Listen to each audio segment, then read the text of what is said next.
Los ojos que lo ven todo. Tus noticias. Información veraz para ti. Un equipo de profesionales que trabajan para que se conozcan los hechos de forma veraz en un mundo donde las noticias falsas abundan. Te presentamos Tus Noticias, un diario digital e impreso, donde podrás informarte sin sesgos y con independencia de todo lo que pasa a tu alrededor, y donde tus ojos son la verdad. Te invitamos a ser parte de los acontecimientos y a estar alertas junto a nosotros, porque sabemos que cuando los ciudadanos no se informan correctamente, es un festín para los poderosos. Tus Noticias está contigo.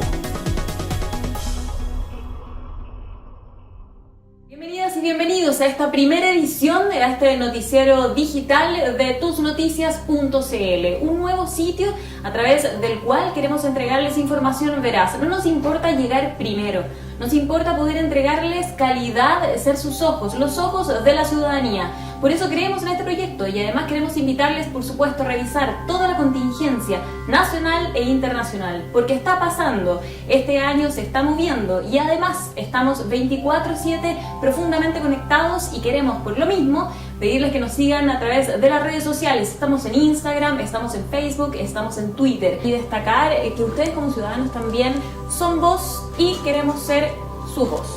Para hablar sobre el 10%, que es un tema que nos complica, la verdad, porque además tenemos una incertidumbre también a nivel país respecto a cómo este tema continuará. Tenemos un tremendo entrevistado, Ricardo Rincón, exdiputado de la DC por la región de O'Higgins entre el año 2010 y 2018, también abogado, precandidato hoy a gobernador por la región de O'Higgins. Ricardo, ¿cómo estás? Muy bien, Catalina, un saludo a ti y a todos quienes nos están viendo a través de Tus Noticias. Muchas gracias. Mira, me parece que es fundamental partir preguntándote, tú eres una persona que la verdad es que maneja el tema de pie a cabeza, digamos. Para ti personalmente, ¿cómo crees que se ha visto la discusión del 10% en torno a cómo ha actuado la clase política y el gobierno? Creo que esa es la pregunta que debemos hacernos hoy. Bueno, el gobierno se ha opuesto permanentemente al primer retiro, también se opuso al segundo retiro, ha tenido una oposición total porque en definitiva ha tratado permanentemente de proteger el mercado de capitales. En definitiva, Catalina, las platas de los chilenos, las platas nuestras, 200.000 millones de dólares, son colocados en las AFP, nos cobran comisiones, pero se usan básicamente para mover el mercado de capitales, para financiar empresas, grupos económicos. El objetivo no es la seguridad social ni las pensiones futuras de los chilenos. Cualquier retiro de esas platas significa que esos 200.000 millones de dólares se debilitan, disminuyen. Ya en el primer retiro fueron prácticamente 17.000 millones de dólares que los chilenos pudimos por fin disponer nosotros de ellos. En el segundo retiro, más o menos 14.000 millones de dólares. Entonces la oposición del gobierno se explica por eso, y la oposición lo que ha hecho es tratar de, mediante reformas constitucionales, lograr que la ciudadanía pueda acceder a esos fondos que son fundamentales para enfrentar la pandemia.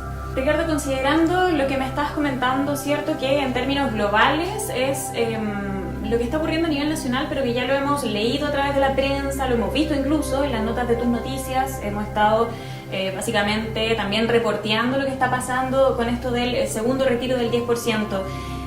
¿Qué crees tú?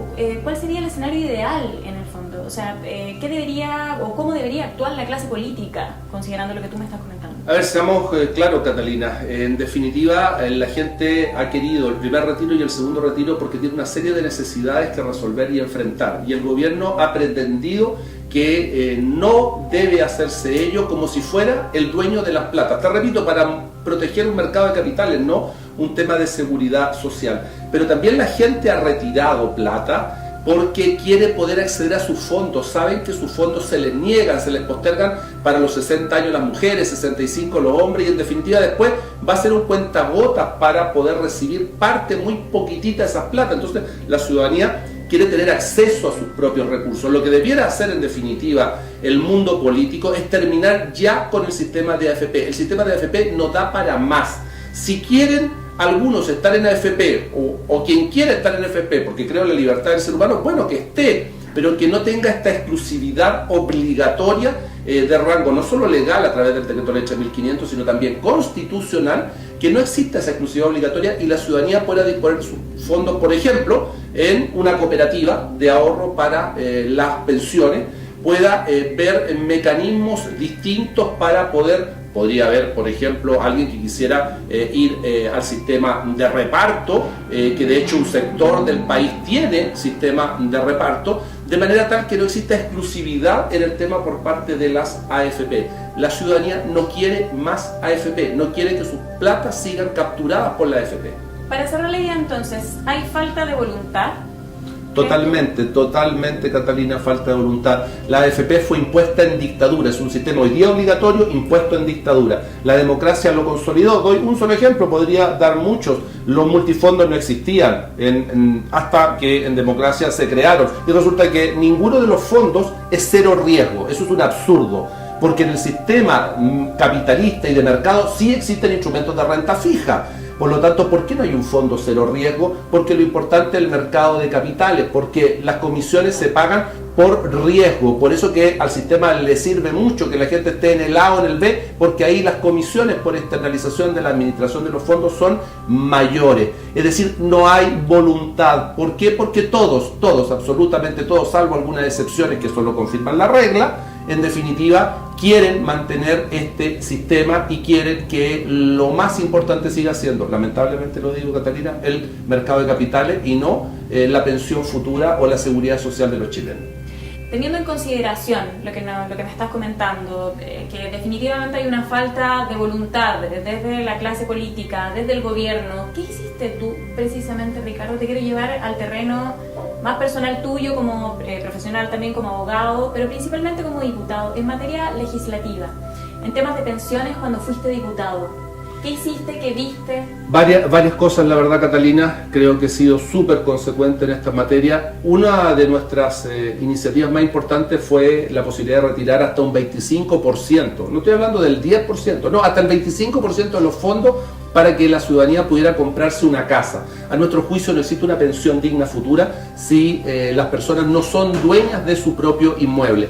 Por eso esa iniciativa que obviamente se perdió, ahí está nuestra propuesta que fue lamentablemente rechazada en el ámbito que correspondía en la Cámara de Diputados. Nosotros además impulsamos la comisión investigadora por las fusiones truchas que implicaron generar pérdidas para el Estado por evasión tributaria de millones de dólares y también, y lo digo con pena, nos opusimos a la mal llamada reforma de pensiones de la expresidenta Bachelet, a quien quiero y aprecio por las diferencias que teníamos con su ministro Valdés, toda vez que no regulaba las AFP, no hacía cambios estructurales para en definitiva garantizar una buena pensión en función del rol de administración de fondos que tiene la AFP.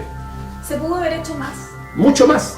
Obviamente, se pudo hacer mucho más y lo más importante, se puede hacer mucho más porque hoy día la ciudadanía tiene mucha más conciencia de que en definitiva este sistema no solo ha fracasado, sino que tiene puesto el foco en el mercado de capitales y no en la pensión y en la seguridad social, que debería ser la verdadera preocupación. Sé que es difícil lo que te voy a preguntar porque es pensar rápido y en breve, pero si pudieras definir en una línea, ¿cómo le llamarías a la estrategia para poder salvar, entre comillas, el bolsillo de las personas? O sea, que un fondo consolidado, Para mí el sistema cooperativo, pueden haber muchas propuestas, pero para mí el sistema cooperativo es la alternativa porque además las personas son dueñas del sistema cooperativo.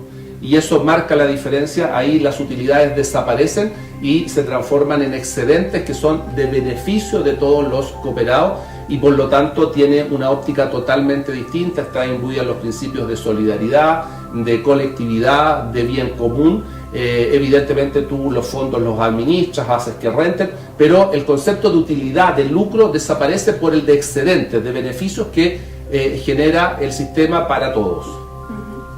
Ricardo, vamos a avanzar en esta entrevista. Quiero llevarte a la prensa, a la contingencia actual. A ver, hay titulares que son clarísimos. Por ejemplo, el Mercurio año 2000. Me imagino que lo recuerdas patente, ¿o no? Todos lo recordamos, ¿cierto? Yo creo. Claro. Dijo el Mercurio que el año 2020 los chilenas y chilenos íbamos a pensionarnos con el 100% de nuestras ganancias. Bueno, ahí está la historia, lamentable. Aquí estamos, digamos, claro, en medio de la pandemia. Quiero seguir con la segunda parte de los titulares porque es importante. También hace poco la segunda, según titular sobre falacias y forrados, que entendemos, ¿cierto? Te golpea a ti claramente y abre toda una puerta de discusión.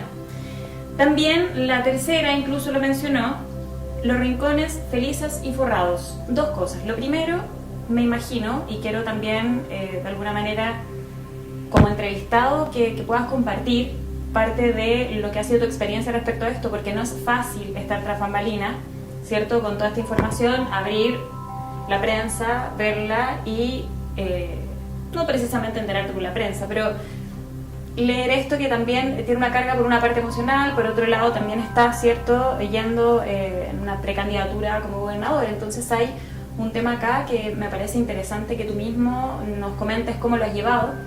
Y por otro lado, ¿cómo crees tú que quizá la prensa debe haberlo visto, cubierto? ¿Qué falacias crees que hay acá? ¿O qué verdades quizá deberían reforzarse? Creo que claramente, Catalina, el titular del Mercurio, cuando hace muchos años anunciaba, y no tanto tampoco, que el 2020 los chilenos podrían jubilarse prácticamente con su sueldo, da cuenta de lo que es la tergiversación muchas veces, no siempre, pero muchas veces de los medios respecto de la información. Y hoy día, cuando tú nos señalas titulares presentes, donde se trata de ningunear a una empresa de la que somos abogados, uno de los abogados y por lo tanto asesores de ellas, como es Felices y Forrados, con ese titular que tú señalaste, la segunda de falaces y forrados. Lo concreto y lo que debe saber la ciudadanía: esa empresa no administra un peso de los chilenos, esa empresa no toca platas, esa empresa no es obligatoria, es voluntaria.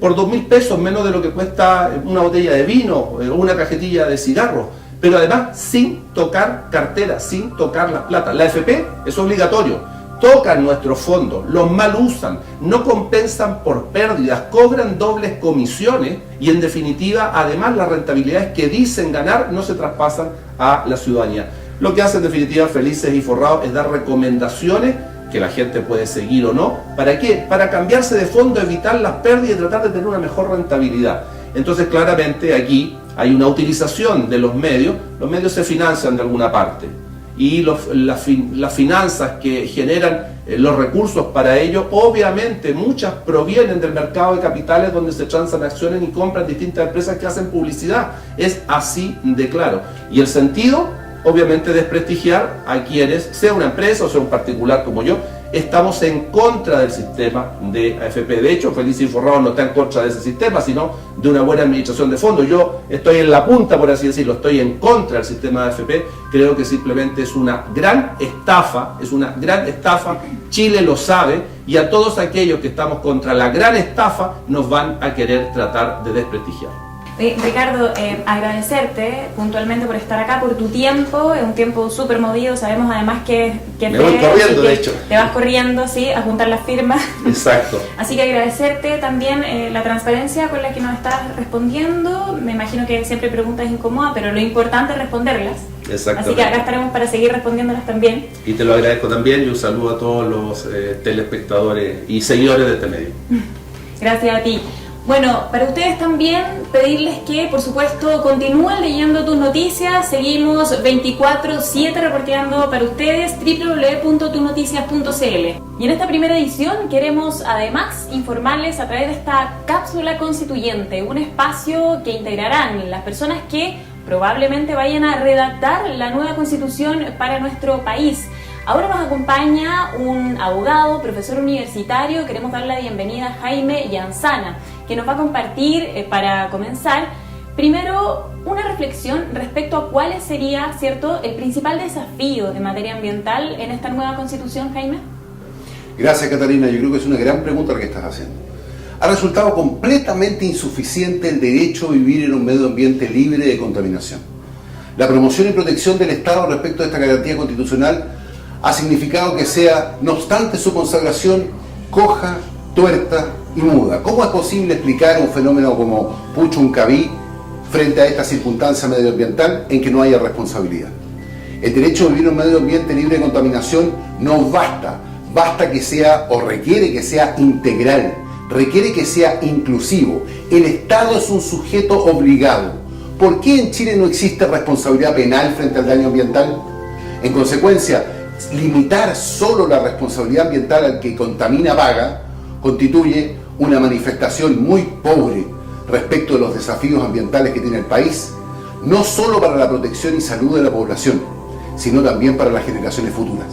La integralidad, entonces, la sustentabilidad y la inclusividad ha de permear todas las actividades, incluyendo esencialmente las actividades económicas. Es decir, debemos ser capaces de generar una economía sustentable. Ese es el valor fundamental que tiene que quedar claramente establecido en el nuevo texto fundamental, en la nueva Constitución Política. Y esto se vincula a un conjunto de elementos que la ley debe ser capaz de abordar por mandato de la Constitución. Ahora, Jaime, cambiando de tema, pasando a educación, y porque medio ambiente y educación finalmente están estrechamente ligados, ¿qué consideras tú que debe tomarse en cuenta para los próximos cambios? Bueno, la educación es una dimensión sustantiva en materia medioambiental, pues la toma de conciencia, en definitiva, desde el punto de vista cultural. Pero en Chile, si bien la educación ambiental es una tarea pendiente, es una materia reprobada, tenemos que consignar que a nivel macro la situación de la educación chilena, particularmente por la municipalización y específicamente respecto a los colegios emblemáticos, ha determinado un colapso de la educación pública chilena. Imagínate que el día de hoy, es decir, en diciembre, han despedido al vicerrector del Instituto Nacional. Imagínate que respecto al Instituto Nacional, un colegio que fue creado para 1.800 personas, hoy día lo habitan 4.600 personas. El Instituto Nacional fue el primer síntoma del colapso social que se venía en Chile. En consecuencia, mientras no aseguremos calidad en la educación y mientras el Estado no asuma el rol que se retiró, porque el Estado se retiró como marea respecto de esta obligación fundamental que guarda relación a la calidad de la educación para los desafíos de este milenio, estamos frente a la generación de pobreza permanente vestida de mediocridad. La Constitución tiene que ser capaz de mandatar a la ley para que la garantía constitucional de calidad esté precisamente verificada, consagrada y testeada permanentemente por los órganos públicos. Y finalmente, sobre un tema que vamos a hablar incluso en esta primera edición, Jaime, ¿cuál sería la relación entre corrupción y la nueva Constitución? Chile, en esta falsa concepción que tiene de sí mismo, creía que la corrupción era un fenómeno ajeno que pasaba en países de cuarto mundo. Eso era propio de los vecinos. El chileno era un hombre y una mujer íntegra. La verdad es que nos hemos encontrado con que la corrupción nos ha tomado, nos ha pescado, nos ha quebrado el alma. Recién en diciembre de 2019, después de 5 años, ha sido condenado un ex senador y una ex diputada. La verdad es que la corrupción en Chile es bastante antigua y el régimen de mercado vino a generar incentivos, cooptaciones. El mundo empresarial tomó a la clase política como un instrumento para sus propios intereses. Basta que la Constitución señale que la corrupción tendrá siempre pena de crimen, a efectos de que la ley establezca esa penalidad como punto base. Basta que la Constitución consagre expresamente que los delitos económicos tendrán pena de crimen. Basta esa pura disposición para que la ley esté mandatada a generar la persecución y la sanción a efectos de señalar a cualquier persona, a cualquier órgano público y a cualquier órgano privado que la sanción le persigue. En definitiva, estamos convocados a crear, estamos convocados a volver a creer, es decir, a volver a confiar para volver a soñar. Por lo tanto, soy yo el agradecido de la gentileza de esta invitación.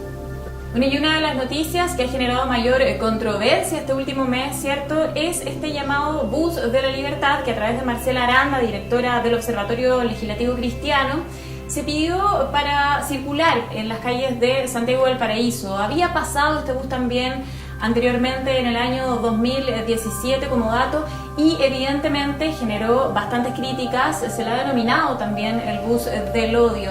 Y para hablar sobre este tema tenemos un tremendo invitado, quien es Jordán Vergara, vocero y representante de la Red Nacional de Municipalidades por la Diversidad. ¿Cómo estás, Jordán? Muy bien, ¿y tú? Bien, muy contenta de tenerte acá también. Preguntarte cuáles han sido las principales acciones que ustedes han llevado a cabo considerando, ¿cierto?, este escenario que ha conflictuado bastante estas últimas semanas, digamos. Sí, bueno, primero que todo, tal como tú mencionabas, este es un bus que ya circuló el año 2017 por las calles de la región metropolitana, lo cual obviamente fue algo súper controversial, ya que no solamente se está atacando a la diversidad sexual, sino también se está hablando de la infancia, lo cual es súper preocupante, y que el gobierno le dé pie a eso.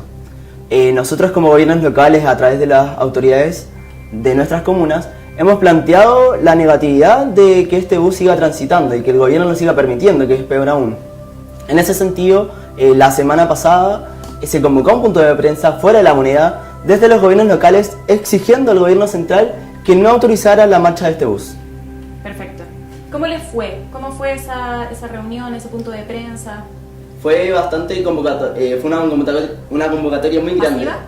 Sí, masiva, llegaron bastantes medios de comunicación, se cubrió a nivel nacional la nota, incluso en medios regionales a nivel sudamericano.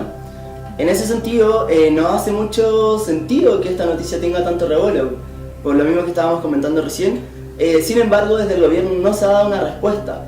No nos queda claro cuál va a ser su posición, ya que por un lado reniegan la actitud de pasar a llevar a las personas, pero sin embargo siguen permitiendo que estos hechos de incitación al odio sigan permitiéndose. Jordán, ¿han tenido contacto ustedes con Marcela Aranda? ¿Se han comunicado con ella? ¿Han tenido ciertas reuniones? ¿Cómo ha sido ese proceso? No, la verdad es que para nada. Inclusive la misma circulación del bus se dio de una forma súper extraña, como una noticia tras bambalinas. Nadie tenía muy claro qué es lo que sucedía, entre otras cosas. Sin embargo, al explotar esta situación, todas las organizaciones y respuestas comunales en este sentido reaccionamos a esto, ya que no es algo que pueda seguir sucediendo en nuestro país. ¿Y cuál ha sido, crees tú, la respuesta que han tenido desde la ciudadanía versus la que ha habido desde, en el fondo, la clase política en Chile? Bueno, hay una comparación ahí, ¿cierto? Claro, que es en muy nuestro potente, país, que revela bastante. Eso exacto. En nuestro país se juega mucho a esto de quedar bien con todos. Por ende, lamentablemente, un día decimos una cosa, al otro día decimos otra. Y sin embargo, la clase política deja mucho que desear hoy en día. Hay muy pocas personas políticas que se hacen cargo de estas situaciones y defender los derechos humanos finalmente, que son los que se ven pasados a llevar para la comunidad LGBTIQ+. Perfecto. Y yendo a lo que ustedes han pedido a las autoridades, ¿cuáles han sido las respuestas que le han dado a estos reclamos? Las respuestas, la verdad, han sido nulas, por no decir que nos han cerrado las puertas de la cara en varias ocasiones.